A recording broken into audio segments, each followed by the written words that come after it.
pessoal, bom dia, tudo bem? Espero que estejam todos bem, espero que estejam todos maravilhosamente bem, acordando agora, tirando aquela remela do olho, né, e sendo feliz. Vamos lá, gente. A aula de hoje a gente vai falar sobre a segunda parte sobre Guerra Fria, né, e a gente vai começar a estruturar essa forma de pensar justamente essas relações da Guerra Fria. Então, para acompanhar essa aula, a primeira coisa, abrindo aquele slide que eu enviei para vocês, para acompanhar melhor essa aula e entender, né, essas funcionalidades justamente da Guerra Fria. Beleza? Dá uma pausazinha, abre lá. Voltei. Já deu tempo de vocês irem lá pegar. Então, quando a gente vai falar hoje da Guerra Fria, então, para a gente falar sobre a Guerra Fria, a gente vai falar hoje sobre a segunda fase da Guerra Fria, que a gente fala justamente sobre corrida espacial, beleza? Essa segunda fase da Guerra Fria, a gente vai falar sobre a corrida armamentista, corrida espacial e conflitos paralelos, né? E aí a gente vai destrinchar um pouquinho melhor sobre cada um deles. Quando eu falo justamente sobre esse conflito, essa corrida armamentista é o quê? No final da Segunda Guerra Mundial, a gente viu, né, que os Estados Unidos atacam justamente o Japão com um conjunto de bombas chamadas de bombas atômicas, né? Até aquele período no mundo, ninguém tinha visto nada daquilo, né? Ninguém tinha visto justamente um país praticamente ser arrasado por uma bomba. Ninguém nunca viu uma cidade quase simplesmente desaparecer. Ninguém viu tantas mortes, né, dessa forma. Ninguém também tinha visto nesse período, né, um corpo simplesmente desaparecer no ar por toda uma violência de uma bomba. Né? Essa era a bomba atômica. E a União Soviética, que vai ser um dos outros países, uma potência que vai terminar essa guerra, né? Dessa Segunda Guerra Mundial, também vai querer conquistar justamente essa bomba atômica, porque os Estados Unidos conseguiram, eles também vão querer conseguir, né? E aí isso começa a levar a corrida justamente armamentista, para ver quem tem mais armas, para ver quem tem justamente mais um poderio bélico. E aí, o que vai acabar acontecendo? Isso também vai levar uma escalada justamente sobre essa bomba atômica. Por quê? A gente vai ver que essa bomba atômica lá do Japão, né, vai ser uma bomba atômica muito pequena, né, em comparação às bombas atômicas que a gente tem hoje em dia, né, desde o final da Guerra Fria. E a gente vai ver que a bomba atômica, né, você vai ter a bomba de átomos, que vai ser a primeira bomba, né, a ser construída, justamente feito por plutônio, o urânio. E aí eles vão chegar à evolução de criar uma coisa chamada de bomba H, que é 10 vezes mais forte do que a bomba de Hiroshima e Nagasaki. Juntas, né? E essa bomba H é 10 vezes mais forte do que essas duas bombas. E qual é a grande questão dessa bomba H? Diferente das outras, essa bomba H é feita de hidrogênio, né? De choque de partículas de hidrogênio. Vocês devem estar aprendendo isso com a tia Érica, né? E aí o interessante disso é a gente entender qual a escala que eles elevam isso. Para a gente começar a entender um pouco sobre essa questão que seria essa bomba H é algo gigantesco. Imagina que ela teria capacidade justamente um raio de 100 quilômetros de destruir tudo, evaporizar no raio de 4 quilômetros, praticamente evaporar tudo. No raio de 10 quilômetros, né, ela matar boa parte das pessoas em cerca de 1, 2 horas. E quanto mais ela se afastando, mais ela vai diminuindo a força dela. Mas a gente está falando de um raio de 10 quilômetros. É muita coisa. É como se eu jogasse uma bomba no Rio de Janeiro, e esse raio de 10 quilômetros chegasse à morte, né, das pessoas em Niterói. Para vocês verem a capacidade da força de uma única bomba dessa.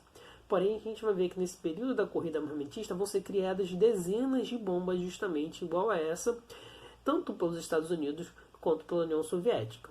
E para a gente ter uma ideia dessa força toda, né, a gente vai ver que somado às capacidades, né, nuclear dos Estados Unidos com a União Soviética, a gente vai ver que no final da Guerra Fria esses dois grandes blocos têm a capacidade de destruir o mundo 10 vezes. Como assim o destruir o mundo? Realmente destruir o mundo, né? Destruir a raça humana da Terra 10 vezes. Você ataca, destrói, ataca, destrói, ataca, destrói, ataca, destrói, ataca, destrói. E isso chegaria a um nível que acabaria justamente com qualquer vestígio da raça humana. E é por isso que elas só foram utilizadas uma única vez até hoje. E por isso que boa parte desse conflito é justamente chamado Guerra Fria. Porque se esses países, os dois países realmente entrassem em guerra, né, utilizando essas armas, não existiria o depois. Né? O grande problema da bomba atômica é que não existe um depois. Existe só um nada. Né? E esse nada não serve realmente para nada. Outra coisa que a gente vai ver é a corrida espacial. Por quê? Eles já disputaram ali, né, justamente essa guerra atômica de bombas. Só que essa guerra de bombas, né, tem um limite. E até você não utilizar ela. Você chega na questão da corrida espacial para ver quem domina o resto do mundo. Ou, na verdade, quem consegue chegar no princípio desse mundo. Né? E quando a gente fala justamente dessa corrida espacial, essa corrida espacial é justamente chegar para além das nossas capacidades humanas, né? Provar quem tem mais tecnologia, quem tem mais conhecimento, quem tem mais capacidade de explorar o universo e também acabar de certa forma dominando. Porque imagina só, você está aqui na Terra e você sabe que existe um outro ser humano te rondando a quilômetros de distância acima de você, sem você sequer saber que ele está lá. Existe um exemplo disso, né? Um trecho bem bacana de um filme chamado Estrelas Além do Tempo. Esse filme ele demonstra, né, ele tem várias questões para serem ditas, mas são três cientistas, são três matemáticas, né, três mulheres matemáticas que trabalham para a NASA, logo no início do programa espacial americano, e aí elas são abordadas justamente por um policial, né, branco, e elas são negras, e justamente ele acha estranho as mulheres na estrada e tal, porque o carro dela achou quebrar. Mas aí ele pergunta, né, descobre que elas trabalham na NASA, e ele fica olhando assim pro céu. Será que os russos estão assistindo a gente? Será que os russos estão vendo a gente? Porque logo em seguida, no final da Segunda Guerra Mundial, em 1952, a Rússia já consegue lançar o seu primeiro satélite no espaço, chamado de Sputnik. Isso gera todo um conflito, né, humano, porque, olha, eles estão tendo domínio justamente do espaço, né? Estão tendo domínio sobre do céu sobre nós. E são um dos principais causadores dessa guerra espacial, para ver que consegue justamente dominar esse espaço, né? E aí você dominando o espaço, na verdade, um caminho mais curto para você dominar toda a Terra. Porque imagina, se um desses dois países dominasse por completamente toda a estrutura e tecnologia da vivência no espaço, né? De toda uma questão tecnológica. Então é um avanço muito grande. Para a gente ter uma ideia, se não fosse essa corrida espacial, hoje a gente não estaria assistindo essa aula. Né? Seria bem quase impossível. Né? Não seria dessa mesma forma, porque são os satélites de comunicação que existem no espaço ao redor do planeta que dão essa capacidade da gente ter essa comunicação muito mais interativa e muito mais rápida. São justamente várias pesquisas que ocorreram para a chegada do homem no espaço e na Lua que a gente vai ver que nos possibilitou um conjunto de criações tecnológicas. Para vocês terem uma ideia, a primeira missão à Lua, né, justamente a missão Apollo, os computadores dessa nave, né, tinham menos capacidade de processamento do que o nosso celular. É isso que a gente está falando agora. E aí foi muito através disso que teve o incentivo da criação de microcomputadores, microchips, né, tecnologias mais rápidas e mais sensíveis para a criação de cálculos. E é o que dá a possibilidade justamente da gente estar conseguindo assistir essa aula. ou então para você jogar Minecraft. A grande questão é que a gente tem que entender é que sem essa corrida espacial a gente não teria boa parte das transformações tecnológicas que a gente tem hoje em dia, beleza? Tanto na parte de tecnologia, de celulares, de comunicação, também como de transportes, né? Os aviões não teriam evoluído de uma tal forma que a gente hoje em dia pode pegar um avião e simplesmente ir para qualquer lugar do mundo, né? E isso só pode acontecer, né, de uma forma tão rápida por causa dessa corrida espacial. Beleza?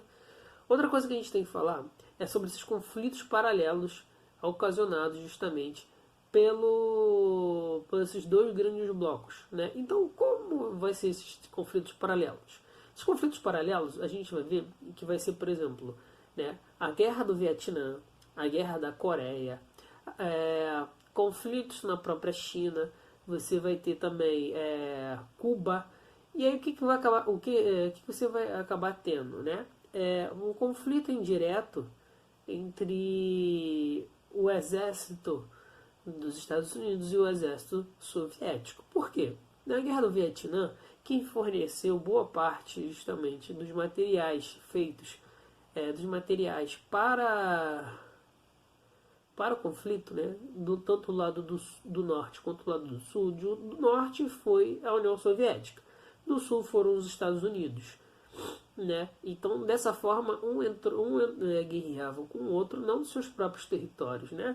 Mas em territórios de outros, porque utilizando as suas próprias influências políticas sobre cada um deles. E aí, isso é justamente essa guerra, esses conflitos paralelos ou a guerra indireta. Você coloca alguém para guerrear, né, sobre suas margens ideológicas. E você tem vários outros conflitos disso, como por exemplo no Irã, no Afeganistão, né? E você vai ter vários fatores aí dentro dessa questão. Um dos mais emblemáticos justamente desses conflitos é a Guerra do Vietnã, né? Porque ficou muito conhecido por diversidade de filmes, né? E por ser uma guerra que cobrou um alto preço justamente para os americanos, para a sociedade americana. Porém, a gente vai ver que uma das mais interessantes do ponto de vista histórico é justamente a Guerra do Afeganistão. Por quê? Durante a década de 70, para apoiar o governo afegão comunista, impedir uma revolução, a União Soviética invade e apoia justamente o Afeganistão. Porém, o próprio Afeganistão, né, durante anos, milhares de anos, nunca conseguiu ser dominado. E o povo que combateu justamente os soviéticos era o Talibã. Esse mesmo grupo Talibã, né, que combateu os soviéticos na década de 70, vai ser o mesmo grupo, o Talibã, que vai combater os americanos no início da década de 90. No final da década de 90 para o início do século 21, beleza? E aí, essa que é a grande questão de tudo, né? Você tem as divisões políticas, mas você não tem, às vezes você não consegue entender as regionalidades. São muito mais importantes do que isso, beleza? Próxima parte a gente vai falar sobre a terceira fase. Porém, eu não vou falar sobre a terceira fase agora, porque ela é extensa e ela é muito grande. A gente vai terminar só por aqui. Valeu? Gente, um abraço para vocês. Forte abraço.